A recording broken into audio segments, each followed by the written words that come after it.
Story 1. Whispers in the Hallway. I never thought my high school would be the setting for a nightmare, but that's exactly what happened on a cold, eerie morning in October. As I entered the crowded hallways, a chilling sense of unease washed over me. Whispers filled the air, spreading like wildfire among the students. Suddenly, the sound of gunshots echoed through the corridors, jolting everyone into a state of panic. Students scattered, running for their lives. I joined the stampede, desperate to escape the terror that had invaded our school. I could hear screams and cries all around me, blending into a cacophony of fear. The hallways turned into a labyrinth of chaos as I darted into classrooms, searching for safety. The deafening sound of gunfire grew closer, pushing me to move faster. In one classroom, I found a group of students huddled together, trembling with terror. We locked the door, praying that it would hold against the impending danger. As the minutes ticked by, the only sound was our collective gasping breaths. Through the crack under the door, I saw a shadowy figure slowly approaching. Fear gripped my heart, and I held my breath, afraid even the sound of my exhale would betray our hiding spot. The figure passed by, its heavy footsteps fading into the distance. We breathed a sigh of relief, but the fear lingered. Hours later, the police arrived and led us to safety. The horror of that day would stay with me forever. The whispers in the hallway had turned into screams of terror, shattering the innocence of our high school. The scars we carried would serve as a constant reminder that no place is truly safe. Story 2. Locked in the Gymnasium. It was a sunny spring day when my high school turned into a nightmare. A siren pierced through the air, signaling a lockdown. Panic erupted as students sprinted towards safety.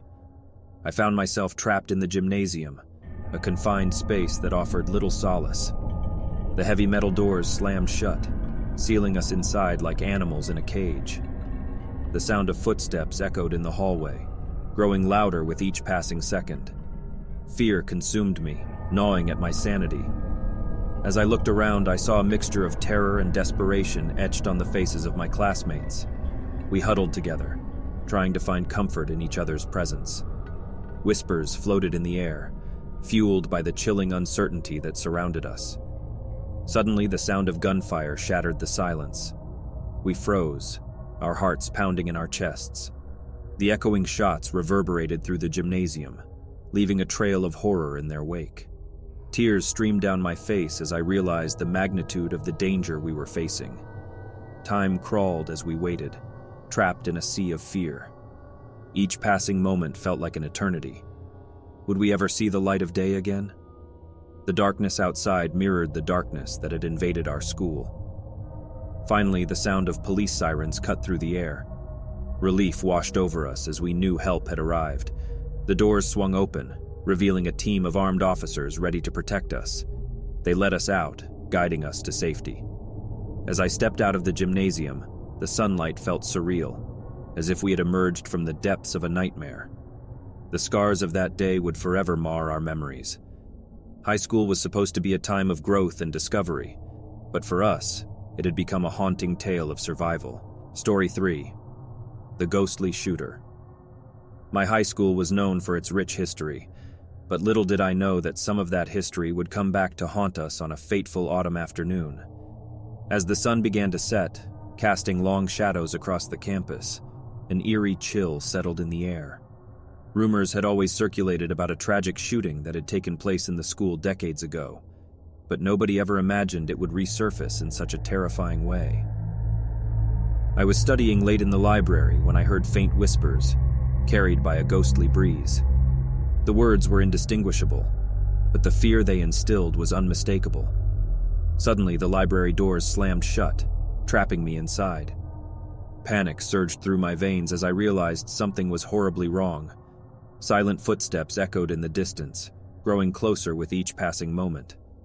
Dread consumed me as I realized I was not alone. The ghostly shooter, a figure said to haunt the halls of our school, had returned for revenge. I clutched my textbooks, using them as a feeble shield against the unknown. The sound of gunshots shattered the silence, reverberating through the library. I ducked behind bookshelves, desperately trying to find cover. Shadows danced on the walls, distorting reality and blurring the lines between the living and the dead. Whispers filled the air, a haunting symphony of the past and present intertwining. I caught glimpses of apparitions, figures from a time long gone, carrying the weight of their untimely deaths. Their sorrowful eyes seemed to implore me to escape, to survive the nightmarish ordeal. With each passing moment, the library transformed into a labyrinth of fear. Doors led to dead ends, corridors twisted and turned, playing tricks on my mind. The ghostly shooter's presence was all-consuming, his chilling laughter echoing through the halls. In a desperate bid for survival, I stumbled upon a hidden staircase. It led me deep into the bowels of the school, where forgotten secrets lay dormant. As I descended, the air grew heavier, laden with the weight of tragedy. The walls whispered stories of pain and despair, urging me to flee. Finally, I emerged into the moonlit courtyard, gasping for breath. The school stood silent, its dark history lingering like a specter. Tears streamed down my face as I realized the truth. The ghostly shooter wasn't just a vengeful spirit. It was the manifestation of the darkness that can reside within us all. The shooting was over, but the scars it left behind would forever haunt our school and our souls.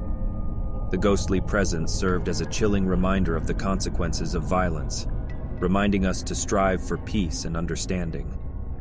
High school would never be the same, for it had become a battleground between the living and the dead.